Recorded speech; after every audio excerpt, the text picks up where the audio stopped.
Hey friends, today we're talking to Hannah Berner, host of Giggly Squad and Burning in Hell. Burning in Hell. Okay, well, two different shows, but we are talking all about, oh my gosh, so many things today, from quitting your potential biggest dream and passion for the right reasons, and we'll get into what the right reasons of quitting could be, to falling in love and how it should be easy, to burnout. What else? Yeah. I'm tired. It was emotional. It was deep, but ultimately healing from things that aren't right for you. Couldn't have said it better. Don't forget to hit subscribe, friends. Hello, everybody. It's going to be a great day. You know why? Because we're going to know better today. We're going to learn more. We're going to get better, and we're going to do it together. I still can't get that right. It's like, we're going to know better and then get better. You did great. You did great. It was perfect. You know what I mean. And most importantly, we're doing it together because we're better together. Welcome to any new listeners. We love getting better in all areas of life here. We heal in every way. And today we have an amazing guest who I met recently and was introduced to her podcast that we'll talk about in the show, Hannah Berner. She's a comedian, host of some top podcasts called Giggly Squad and Burning in Hell. She was on Bravo on some reality shows. She's a stand-up comic and is just an overall cool girl who's had a lot of life experiences and has really kind of figured out a lot of stuff at her ripe young age of 30. I really loved, our conversation today about mental health and all kinds of stuff. She was kind of like a soundbite machine. Lots of really good life coach therapy moments that I was not expecting necessarily. But this is why conversations like this is so cool. So before we get into the conversation, I want to invite you to take a listen to our other show. It's a quick Monday morning show called Monday Motivations and Intentions. And we have 5 to 10 minute shows there that set your Monday off right. We want to make sure you guys are getting off on the right foot. So it's a quick little something to inspire you, some new nugget to take into your day and apply. So don't forget to listen and review Monday Motivations and Intentions. Also, friends, our merch is live on mariamenounos.com. You can get your Heal Squad hoodie, your regular Guy Friday sweatshirt, whatever it is that you would love to sport. And we see so many of you buying them. Send us pictures. I want to see you guys wearing them. And so make sure you check that out at mariamenounos.com. And now, without further ado, let's get into our conversation with Hannah Berner. So when did you start doing stand-up? I started doing stand-up about 4 or 5 years ago. But I first was working for this company, Betches, where I was writing like memes and tweets and funny videos. Mm-hmm. And I realized that it was actually kind of a joke writing boot camp at the time. And I dated a stand-up comedian, and I was like, do I love him or do I love the art of stand-up? Hilarious. And then the first time I did stand-up was 10 minutes in front of 300 people because my friend dared me to do it when I was doing like a live podcast show, and I just fell in love with it. It was never a dream of mine. It was never something I was manifesting. I just kind of fell into it. But you know in your gut when something feels like you're in alignment, and I just have kind of ran with it. Well, before this, you were on track to be a tennis star. I know that from Wikipedia. So you were going to be a tennis star. What stopped that whole dream? Great question. When I was younger, I loved tennis, but it was a very like family coach oriented thing. There were a lot of people involved, a lot of people like financing it. And I finally went to college. And at the end of it, I was burnt out. Like I felt I didn't have the passion that I had. And going professional in tennis is like an entrepreneur, as in you don't get paid unless you win. you have to pay for all your coaches and travel. And it's really hard unless you're like top 50 in the world to make a living. And I had to kind of like give up on a dream to do what I ultimately, to find like a new passion. And it's hard because you have all those Instagram quotes and Pinterest quotes that are like, never give up. Yeah. But I was like, I think it's run its course. And I think deep down, there's other sides of me that I haven't explored, because I played competitive tennis from like 8 years old to 22. Wow. Yeah. Okay, so 8 to 22, you know, when you're doing this, you're kind of, that's your everything, right? It's like ice skating, like this is just your life. You know, at some point, did somebody say something to you that made you pivot out of this? Or did you were burnt out and you're like, and then you started thinking like, is this really something that I want to continue investing my time in? I'm not going to be Serena. I'm not going to be Venus. So, but I love what you're saying about the Instagram quotes, because well, maybe you could have if you had stuck with it, right? Like, I know these Instagram quotes you can't listen to too hard, because it's like, they don't know what your situation is. And sometimes like, honestly, quitting or getting out of things is actually super empowering. Like, you're not a loser. You're not weak for getting out of a situation that doesn't feel right for you anymore. And to be honest, like, I'm a different person than when I was 8 years old. And I also, I got to the point where winning, I wouldn't really feel a lot. But if I lost, I was like devastated. And that's all I knew was like the highs and lows of winning and losing. And I also did get hit by a car. I was fine, but I got hit by a car my senior year, and I really thought it was a sign from the universe to be like, like, how much stuff do you have to throw at you? Like, just stop. You're not happy. But as an athlete, you're trained to push through. Any emotion you have. Are you nervous? No. Are you tired? No. Are you sore? No. Are you scared? No. So I actually was having trouble being like, what's my voice versus my parents' voice and the training voice, the training, the programming, because it's programming. It's giving cults. Yeah. But it's true. Like, you're like, I always watch cult documentaries, and I'm like, I would be that person that would join the cult. Like, but the truth is, you have to like just trust the people around you, listen to them, and you want to be a champion. And anything less than a champion, you're a loser. And wow, this is kind of interesting. I've never heard anybody talk about this. I will tell you, after I quit, I had many nights where I cried, and I just was like, why did you do this for so long? What was the reason? Like, why? Like, wow. Well, I didn't understand the purpose. I talk about this too. Like, you get trapped in an old dream. And I was good. And you're good. So you just keep doing it because you're good at it. I kept But winning. Sometimes you need to get off the ride. I'll show you something that's on my computer right now, which is so funny. So it's a sticky note that says, quit. Is it because it's hard, or is it because it's not right for you? Oh my gosh. I thought that was the greatest way to kind of decipher whether you're quitting for the right reasons. Because I do think that quitting can be empowering. Like you said, not everything is for us. That's why you're supposed to try things. Doesn't mean you're supposed to be great at everything and do everything. And as an entrepreneur, one of my favorite quotes is, if you're going to fail, fail fast. Try it, do it, and then be the one to be like, this isn't right. We're learning, we're moving on. And I'm not afraid of that change. But yeah, tennis was my heart, my soul. I did everything, but I actually suffered from some pretty bad performance anxiety, where when I would compete, I would get really in my head. I would get paralyzed. I would do things that were out of character. And back then, I mean, I'm 31 now.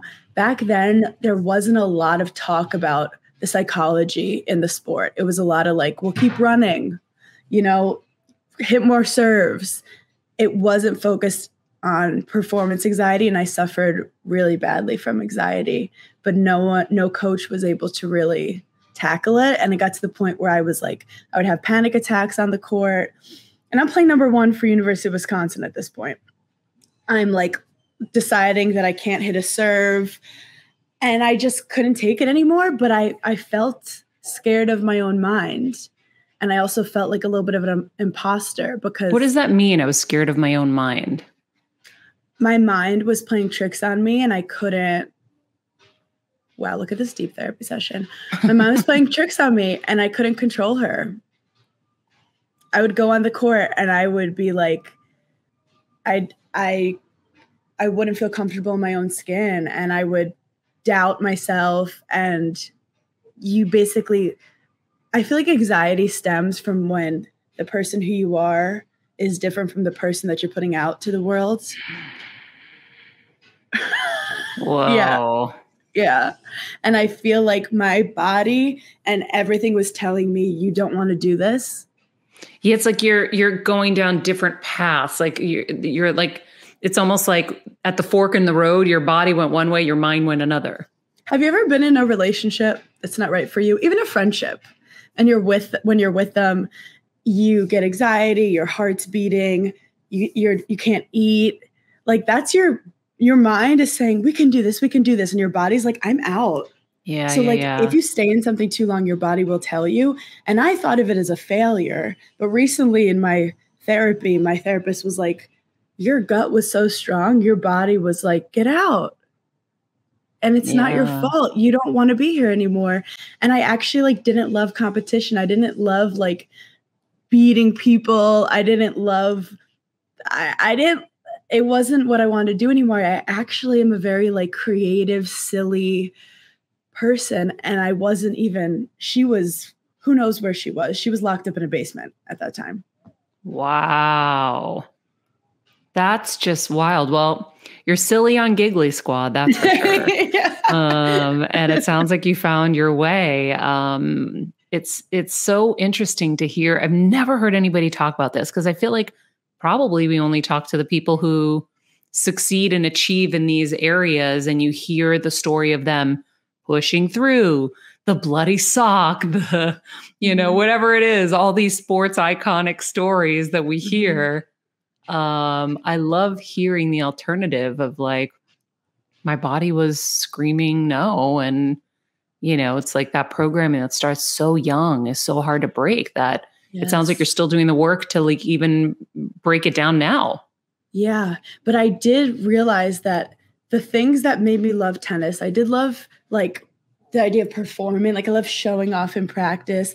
I loved kind of the excitement. I loved inspiring women to play sports. There were a lot of things I loved, and I really was very disciplined.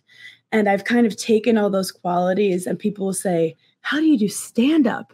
And I'm like, me going on stage and talking shit for 10 minutes is nothing compared to second serve, deuce against Duke, your whole team watching you, your scholarship on the line. I'm like, this is therapy for me. So it's from that experience that I think I've been able to thrive in the stand-up comedy scene, and especially in a male-dominated field, someone who grew up in sports and training with men all the time. I feel like I was put on this earth to kind of break some gender stereotypes and empower women. It's really cool. So you get out of tennis, and did you have identity loss? Yes, because I was captain MVP of my tennis team. I graduate and I'm an intern at a fashion boutique in Brooklyn, New York, where I got treated like complete shit. Take my coat, no one knows my name, no one cares what my name is, eyes rolling, just the dirt on the bottom of someone's shoe. And my whole identity was, this is Hannah, she's an incredible tennis player. And it was very ego-driven. So I would argue that I had my first of many ego deaths. I love an ego death moment. My first ego death era, where you're basically, but also that's why I had performance anxiety with tennis, because my success equated to how much people loved me. I mean, from a very young age, when I won, people were happy. When I lost, people were disappointed. So for me to quit and then not have anything going on work-wise was very hard. High. And it was hard for me to feel like I was valuable to anyone, including myself. Get that, because when I left E and was in brain tumor madness with my mom and the few times I would go out, people are like, so what are you up to? And, you're used to having like the laundry list of things. And I'm like, brain tumors? But I didn't say that out loud. I'm like, oh, just doing stuff. And I got to the point where I was like, am I only valuable to you guys if I have a laundry list of things to do? Because I don't give a shit anymore. I don't want the laundry list of things to do. And I was shifting and changing and listening to the universe and listening to what my body was saying. And I was like, I was trapped in an old dream. I'm done. I'm focusing on health. I'm focusing on taking care of my mom and helping her survive. That should be good enough for everybody because it's good enough for me. So I got really good at being like, oh, the same old, nothing, usual, whatever. Like I would just give a stupid response. And then I'd watch who still wanted to be around or still wanted to talk to me. And I was like, wow, it really is such an intense thing in this business that your value is attached to what might I miss out on being friends with you? Because if you soar, oh, you're writing a new book or you're going to be in a new show. Oh my God, I got to be close to her because she's going to succeed. So I started like watching all of that too. And yeah, your value is tied to how you can be useful to other people. This business is bonkers. And a piece of advice I got, like when I first started, I got on reality TV. Mm-hmm. Yeah. My first season or two, people were like loving me. Tell everybody what you were on. I was on Summer House on Bravo, and it was me and my friend Paige, and we were like relatable, young, having fun. And I remember a producer being like, the same way that people love you, they can hate you as quickly, and you can't believe either. And I remember being like, but I'm awesome. Like, I'm just, all these things. And then with like one weird storyline or a couple things, suddenly people can turn and it could be like trendy for people not to like you. And it's when I got my first kind of whiff of fame being on Summer House, the amount of people who wanted to get coffee with me and wanted to hang out with me. And no girls ever cared to be friends with me like that easily. And then I had a rough season, to say the least. Suddenly no one's like posting a birthday post for me. I'm not getting invited to things. And that's when I realized how if you put your value in how other people are thinking about you, it's going to be a long, rocky roller coaster. And I hate to say no one gives a shit about you, but there's people in your life who do. And everyone else is kind of, they're going to come, they're going to go, they're going to come, they're going to go. And if you have your self-worth based on these external things, it's really hard. And that's how I was with tennis. And now I think I've taken those experiences full circle to realize, do I like the journey in what I'm doing now? And am I ultimately comfortable with myself and proud of myself for things? I love that. By the way, friends, who's listening, Hannah lives in New York, so all the crazy noises you're hearing. Oh, yeah, sorry. Our New York City background, that is totally unforgiving. We can't do anything about it. I'm like hearing the dump trucks and all kinds of stuff. Yeah, I'm so sorry about that. We're in the middle of Lower East Side, Manhattan, getting rowdy. One day I hope to have a house in the quiet hills. We'll manifest that, but for now. Yes, we will. So I like this. Do I like the journey? So how did you get to that? Because you're 30. Mm-hmm. How did you get to that so fast? Because I feel like people at 50 aren't even there yet. Well, I have this side of me that I'm kind of like, I cannot live without enjoying my job. I did cold calling sales right out of college. And I was doing well, but I was like crying in the bathroom every day. I hated it. And I was making money, like good money out of college. Didn't have it in my soul. Thought marketing would be more fun. It was creative. Was so bored. Quit my job and took a $300 a week video production job at this company, Betches.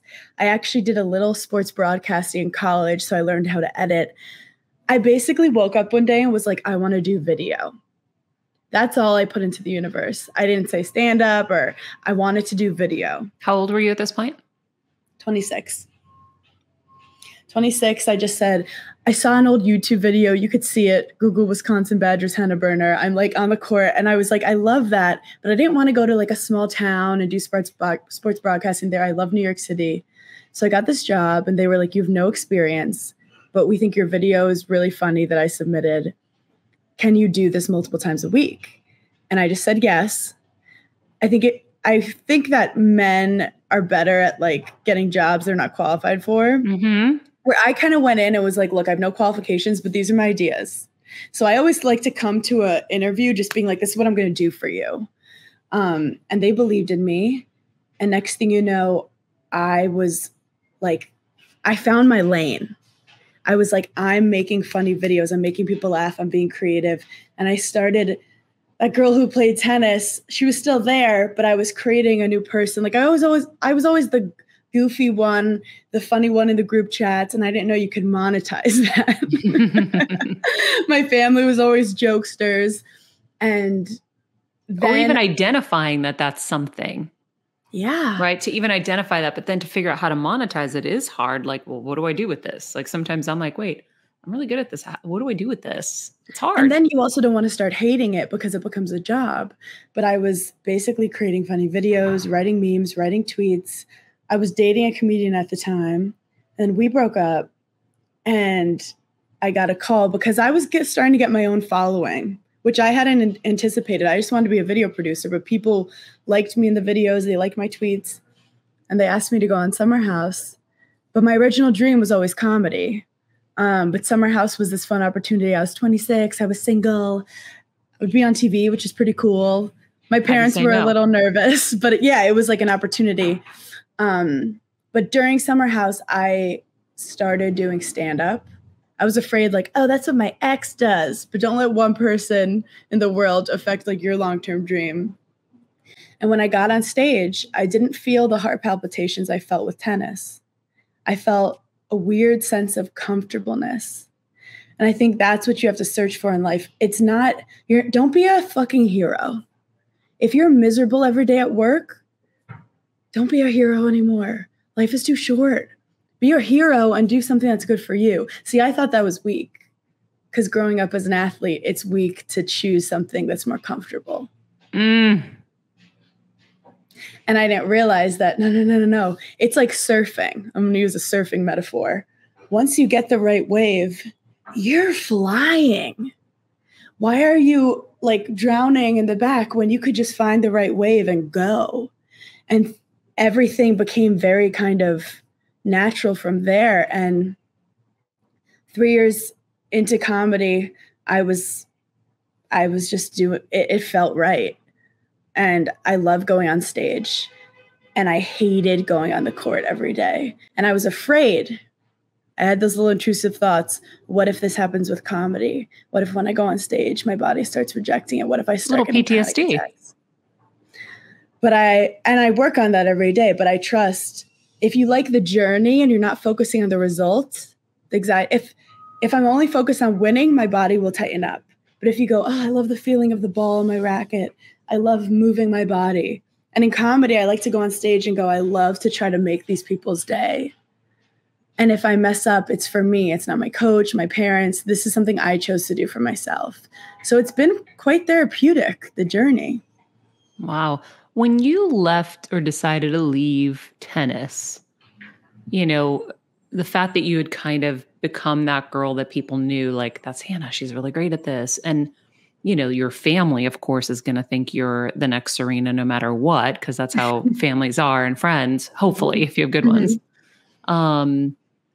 What did they think of you in those years to follow when you left and you were kind of squirming around trying to find yourself?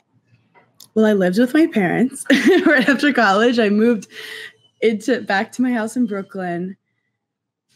And right now I've done TV where I'm making out with guys on TV. I'm on podcasts talking about my vagina. I'm doing all this crazy stuff. And the first thing people ask, they go, what do your parents think? And I'm like, first of all, I got this from my parents. But second of all, They just want me to be happy. And I think after tennis, it was kind of like a rehabilitation. Like I was with them and my mom was like, let's just like find Hannah again. Who's that little girl? Who's that little girl who is excited about life, who's silly, who's goofy, who's athletic, who's kind? Where is she? Because you're kind of a shell of that. And I'm really fortunate to have parents who I think, even though they obviously, I was in a family that we wanted success and we wanted straight A's, but at some point you just want your kid to be happy. So I think that they instilled that in me, where now I wake up in the morning and I don't want to win an Oscar. I don't need to have millions of dollars. I just want to wake up and not be depressed, because I'm susceptible to that and I've been through that. And there's things that happen in my life where I'm like, why would that happen to me? It's so horrible. I'm such a victim. But then I think, no, it really made you grateful, more grateful than to be where you are now. And gratefulness is a key to happiness, I think. Absolutely. I love that your mom said that. Let's find goofy, silly, happy Hannah. What do your parents do for a living? So my mom, she was a teacher, and she became the last 15 years, she was a principal of a middle school in Brooklyn. So she's like a bad bitch.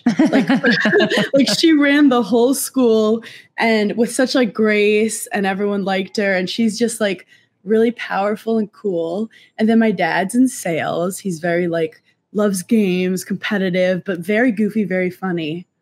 And they really are like my best friends. And they've been kind of supportive of everything. There were moments where I felt like I disappointed them because I never won the US Open.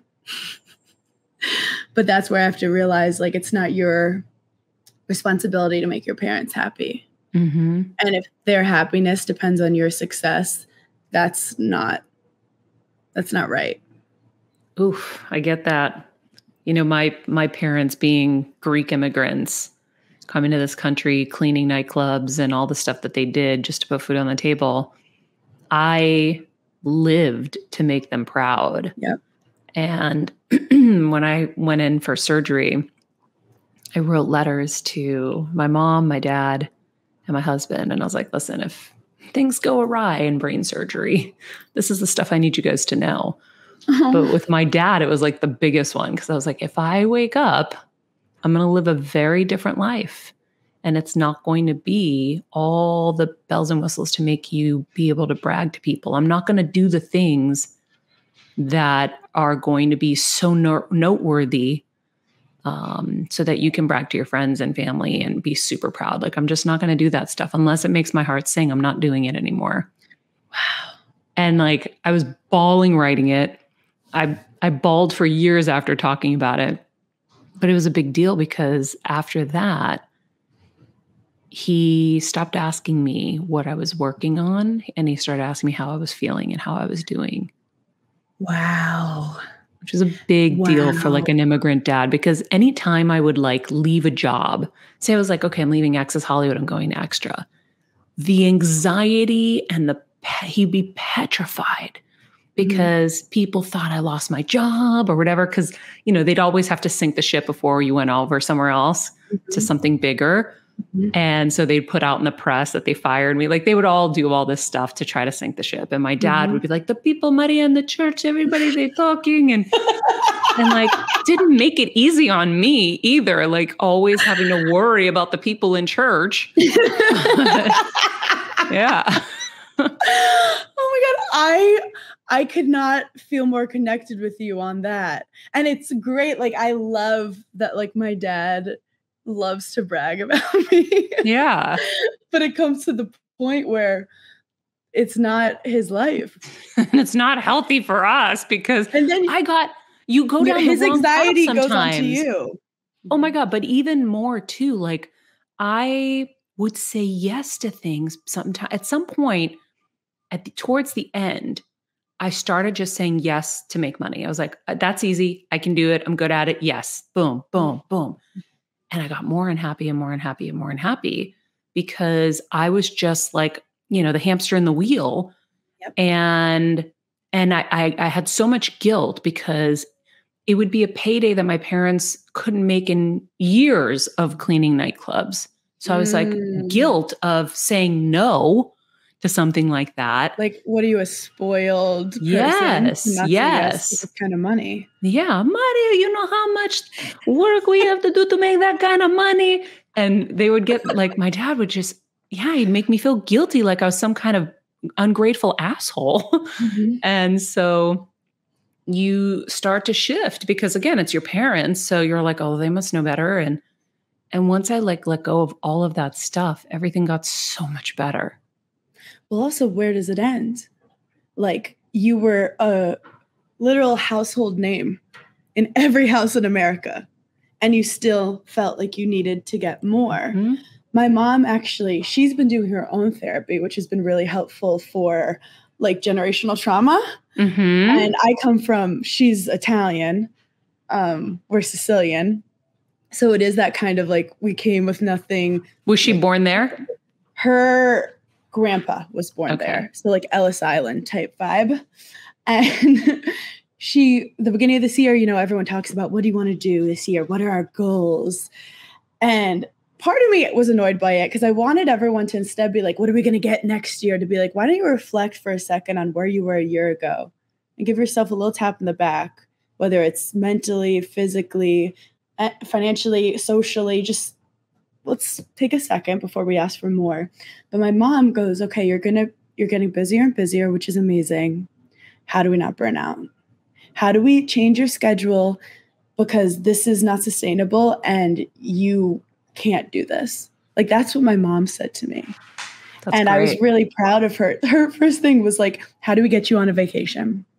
How do we give you a day off because you always edit podcasts that day and you're traveling on the weekends. How do we fix this? And it was cool to hear someone see that side of it rather than, how do we make more money this year? How do we get bigger? How do we get more fame? Yeah.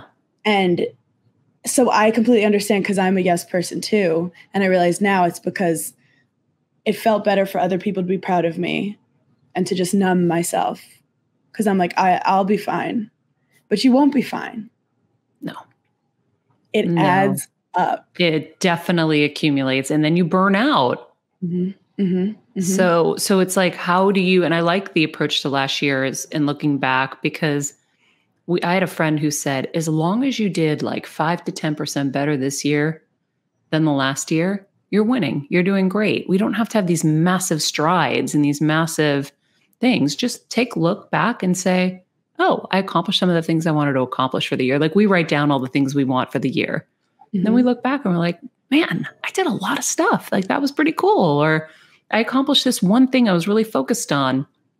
But you're right. Everybody's kind of just so focused on, this is going to be the greatest year ever. And I'm going to get all this things. Look at this manifestation board. I'm going to get all this stuff. And it's like, hold on a second. And also, how do you even measure what is 5% better? And I feel like you would understand this. When I went on the reality show, I immediately got good heat, good momentum. People liked my personality. And I got offered a talk show with Bravo called Chat Room. And it was during quarantine, and it was the best. Like, I was in my mom's kitchen.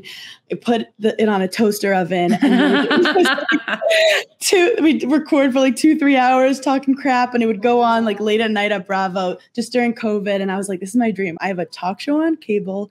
I'm on TV, and everything's great. And then I had a very bad season where like they kind of love, the build you up and break you down storyline. And I also got married, which wasn't really in line with the single party element of the show. And next thing I knew, I was not on either show anymore. Mm-hmm. So one day I had 2 shows, and the next day I found out I'm not returning to Summer House. I'm also not returning to Chat Room. And my worlds kind of fell apart. But then, and everyone's like, it's happening for a reason. And you're like, shut up. Or you're like, okay. And then it's like been a day, and I'm like, okay, reasons, where are you? Where's the reasons? But I never would have pursued comedy if I stayed in reality TV. And ultimately, let's be honest, with my personality, I would have stayed in reality TV as long as they let me, because I'm a fighter, even though where I shine is not in a reality TV environment, but rather a place where I can be myself and express myself and be heard and be authentic, which that's definitely not the vibe for reality TV. So the universe, kind of full circle in our conversation, I really think the universe pushes you out of certain places you're not meant to be. Like and it's a thin line of like, you knowing this is right for you and you just have to work harder, versus, okay, the universe hates this situation. And I think it comes from feeling like you're on a surfboard going versus feeling like a shark is pulling on your foot every 3 seconds. And ultimately, it's like, is my worst day doing stand-up comedy is better than my best day playing tennis or doing reality TV. Yeah.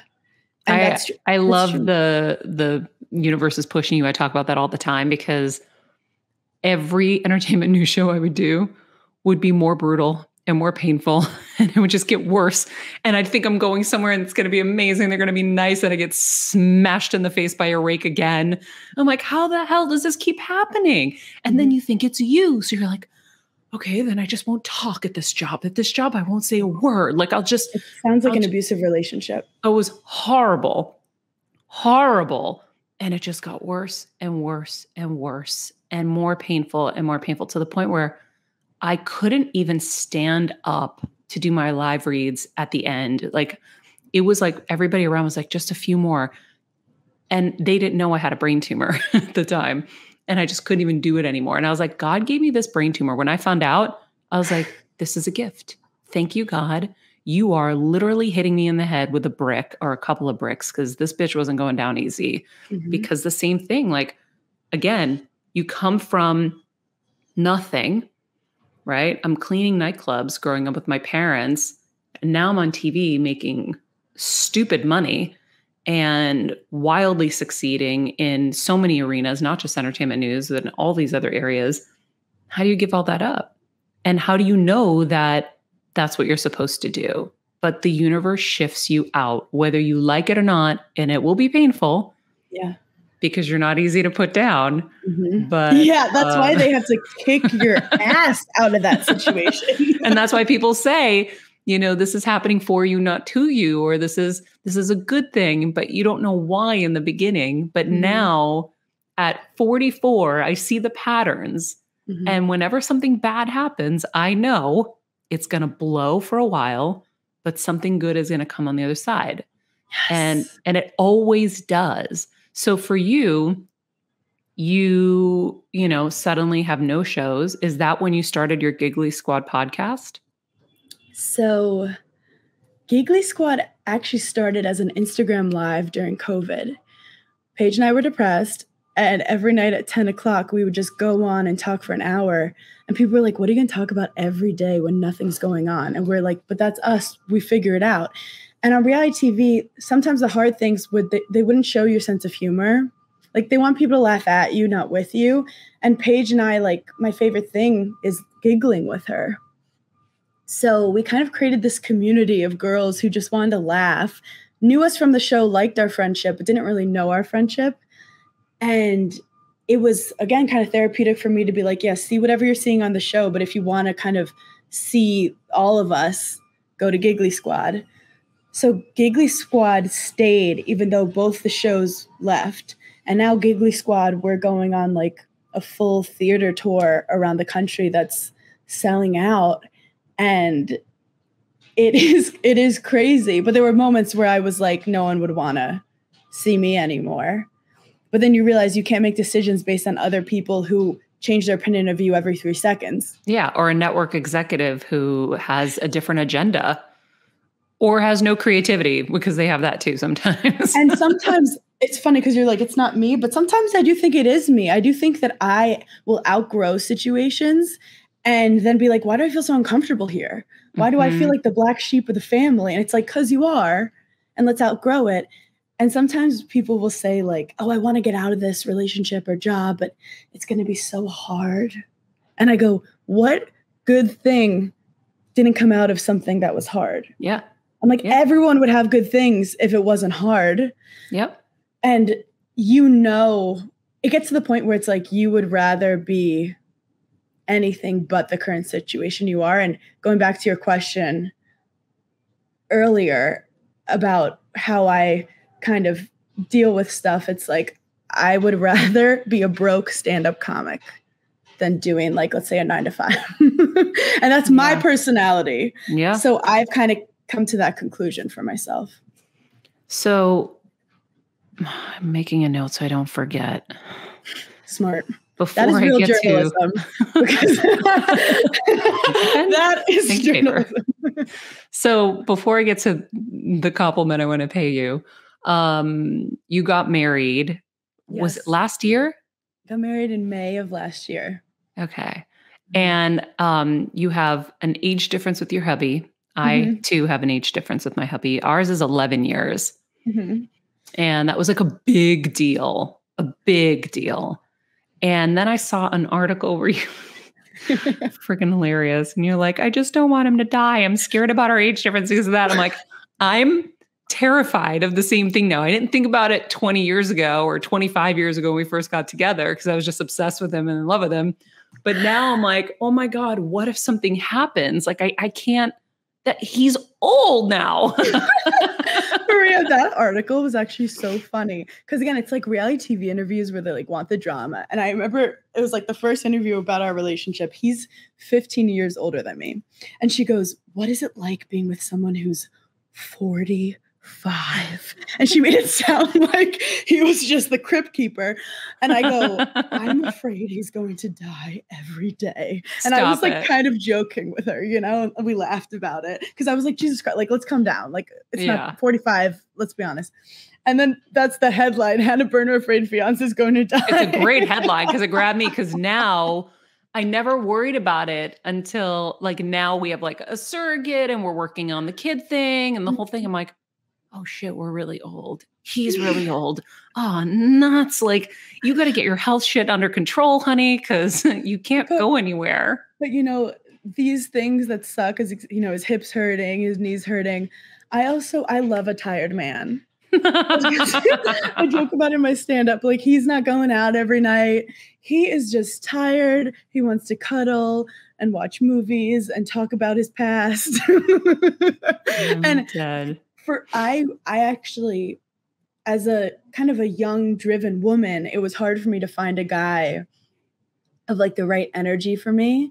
And finding a guy who's like older and has accomplished things on his end. And he had this confidence where he was like, go work your ass off. Like, I want to play golf. I've done a lot. I'm not comparing myself to you. I'm here to hold you up when you need me. I'm proud of you.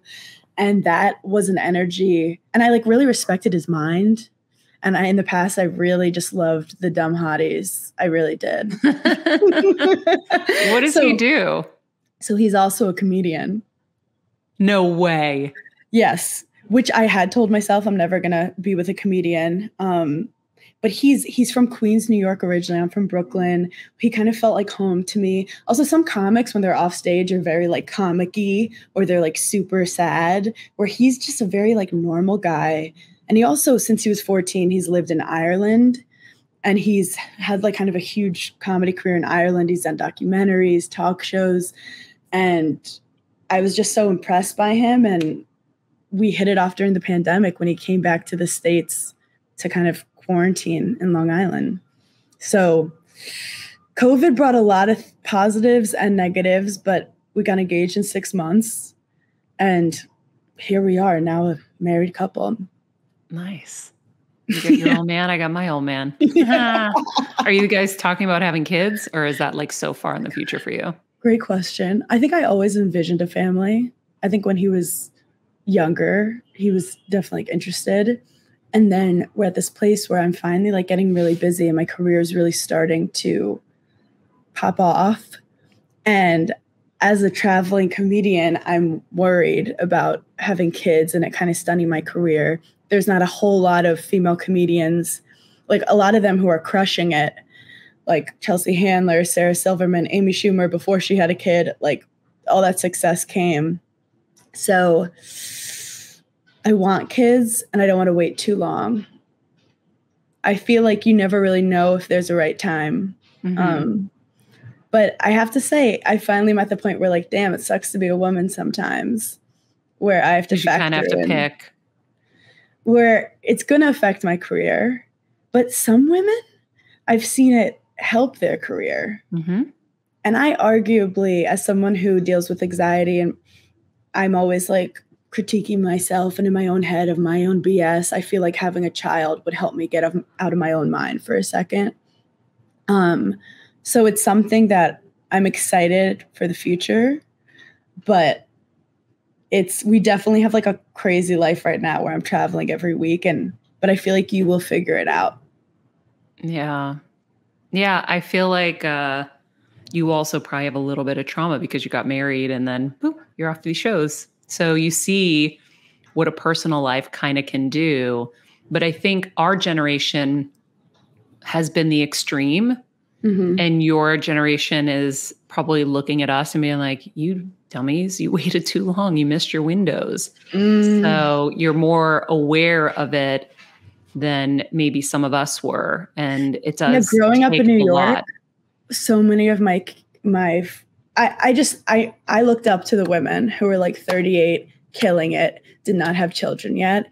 And once you are successful, like you figure it out, you make the life you want. It just isn't going to be, I mean, I don't know about your parents, my grandma got married at 18 and had a kid at like 20.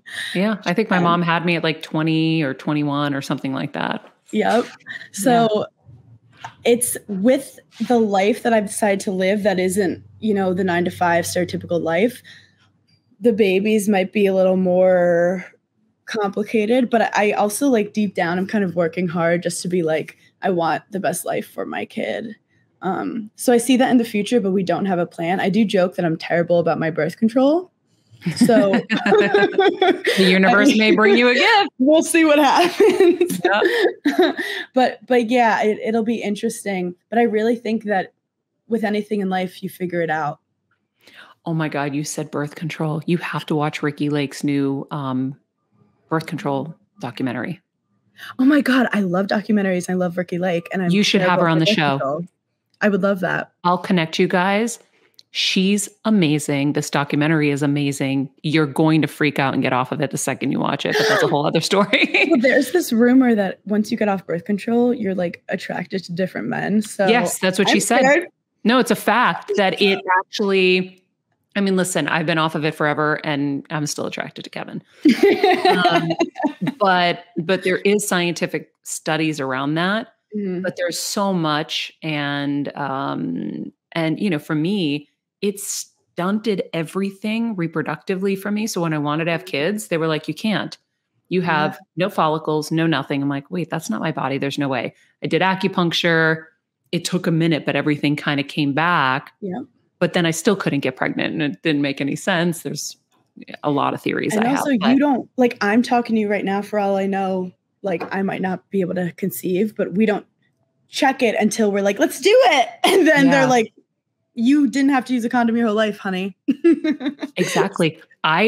Kevin, I mean, he hung me upside down.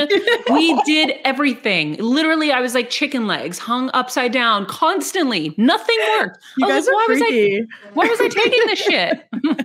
I couldn't get pregnant if I tried. And then if you actually learn your body, which God forbid we actually learned our bodies, you can see you can really only get pregnant like 2 or 3 days out of the month anyway. So if you actually follow your cycle, you have to take the shit that's going to ruin you in so many other ways. But that I will leave for you to watch and interview her. And I told her I was going to make it my mission to help her get it out to people because everyone should see it and be educated and then make your own decisions from there. But I love her documentaries. Have you seen any of the other ones? Definitely get into it. Yes, I'll definitely. I want to watch all of them. Yeah, she's amazing. So this leads me to my Hannah compliment. So when we first met, I showered you with compliments, and I'm not someone who throws bouquets easily. you have to really impress me to get my attention. And so when I was going to do this Macys event, Macys is a big sponsor of our show. I believe they're still a big sponsor of yours. Mm-hmm. We love Macys. We love Macys. So I was going to New York to do this speaking thing at this like little private dinner. I think it was Macys live style event. And they told me that you guys were speaking or something. And so I was like, oh, if they're on a panel with me, I should know about them and do some research. So I listened to Giggly Squad. And, there were a lot of podcasts out there. And my husband calls it, he says, everyone's just farting into a mic. He's like, you actually like work so hard and you do such good content. He goes, everybody's farting into a mic. And he gets so upset. And I'm like, honey, I just listened to a podcast and they're not farting into a mic. They're actually really funny and really like great. I just was like so impressed. And I remember telling you that, but now after talking to you, I really feel like you need to go on a speaking tour. I have done a couple speaking gigs like for women in work and stuff, and nothing lights me up like that. Like, because I also have like a coach in me. Mm-hmm. No, I can see it.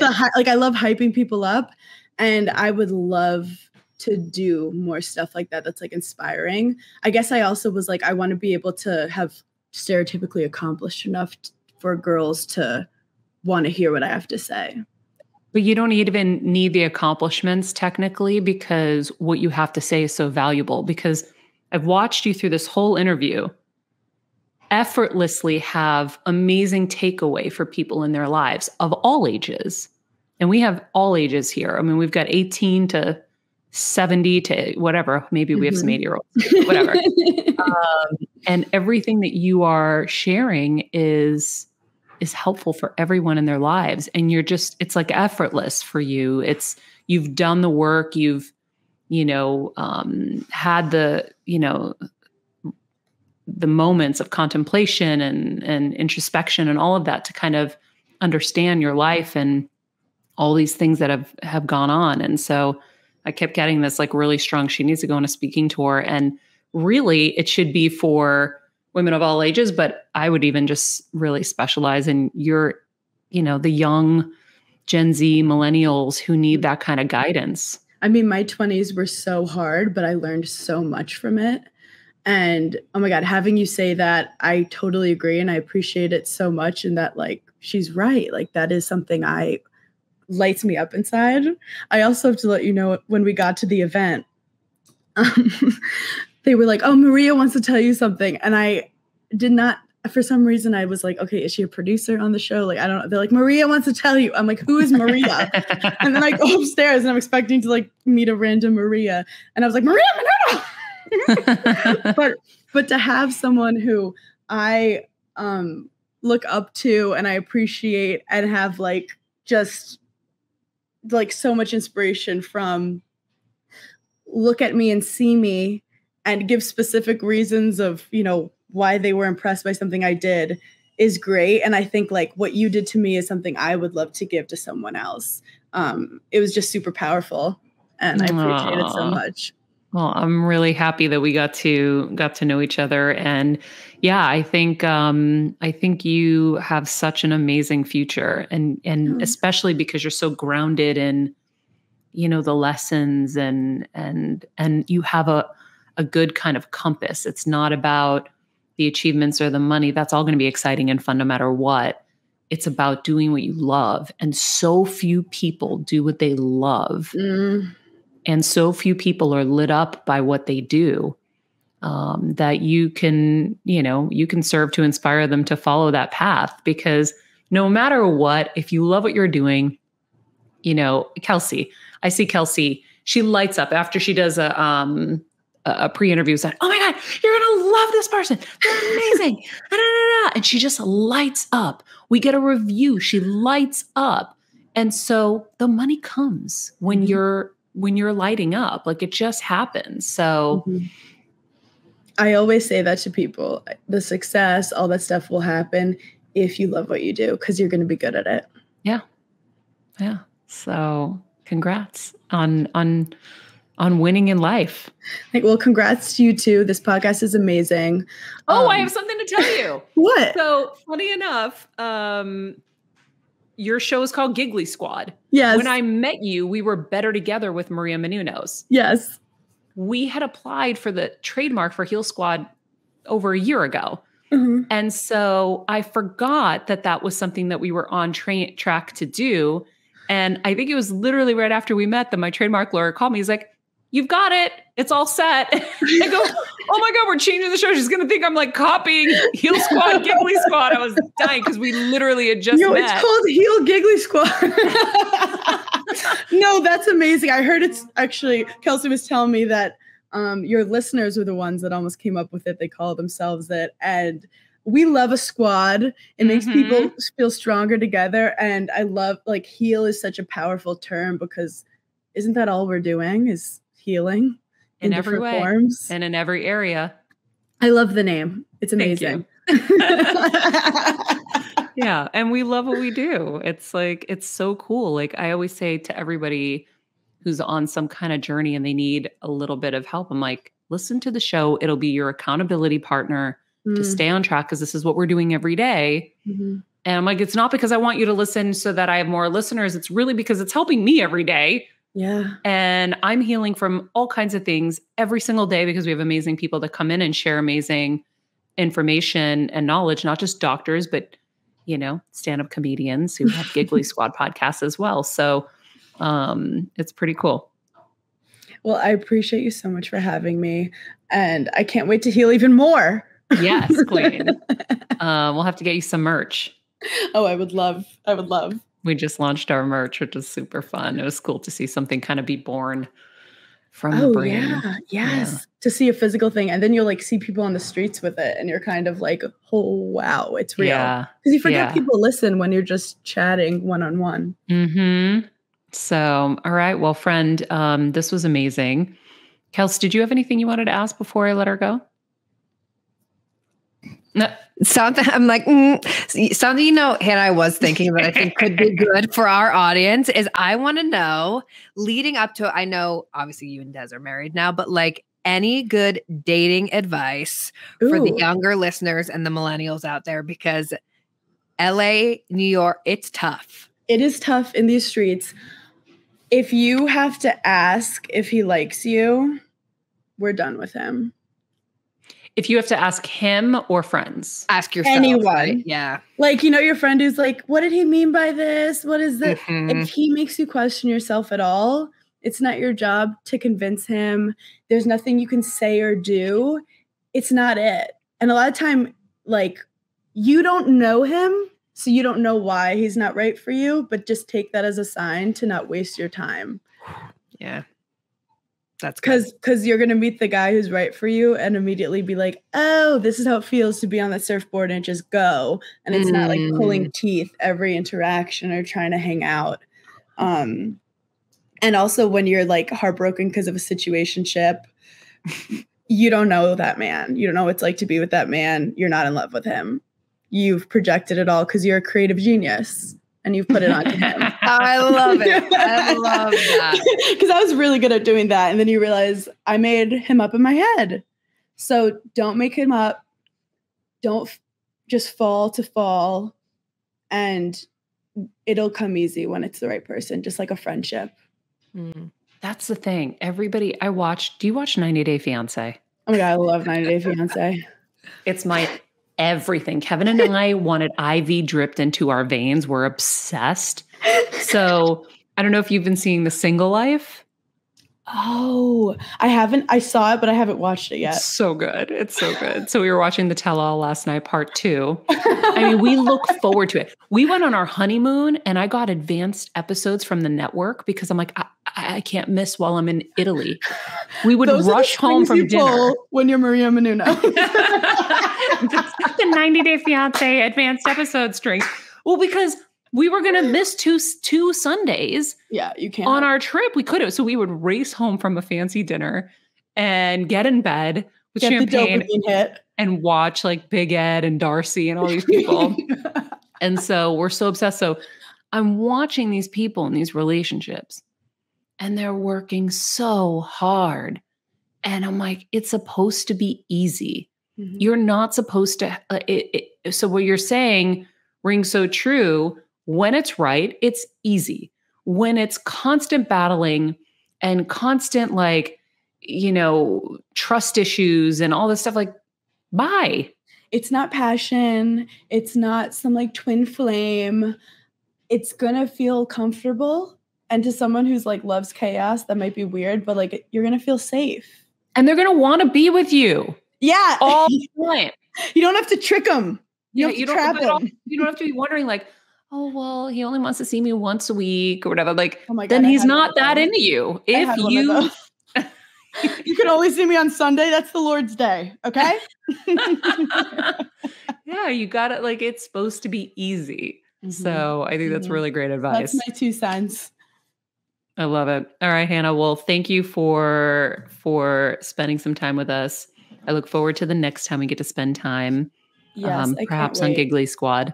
Yes, and thank you so much for your compliments. They mean the world. And Kelsey, thanks for hooking it up. Got you, girl. And Maria, we're gonna get you on Burning in Hell, which is Hannah's. Like, it's all about like mental health and everything, and it's such an incredible podcast. We'll set it up. We'll make it happen. All right, friends, I hope you enjoyed our conversation with Hannah. In the meantime, check out our Heal Squad Instagram at Heal Squad. Leave us a review on Apple Podcasts or Spotify. We'll put a link in the summary for that. Let us know how we're doing. We love hearing from you all. And in the meantime, be nice people, make good choices, and be present. This podcast and all related content published or distributed by or on behalf of Maria Menounos or MariaMenounos.com is for informational purposes only and may include information that is general in nature and that is not specific to you. Any information or opinions expressed or contained herein are not intended to serve as or replace medical advice, nor to diagnose, prescribe, or treat any disease, condition, illness, or injury, and you should consult the healthcare professional of your choice regarding all matters concerning your health, including before beginning any exercise, weight loss, or healthcare program. If you have or suspect you may have a healthcare emergency, please contact a qualified healthcare professional for treatment. Any information or opinions provided by a guest expert or host featured within website or on company's podcast are their own, not those of Maria Menounos or the company. Accordingly, Maria Menounos and the company cannot be responsible for any results or consequences or actions you may take based on information or opinions.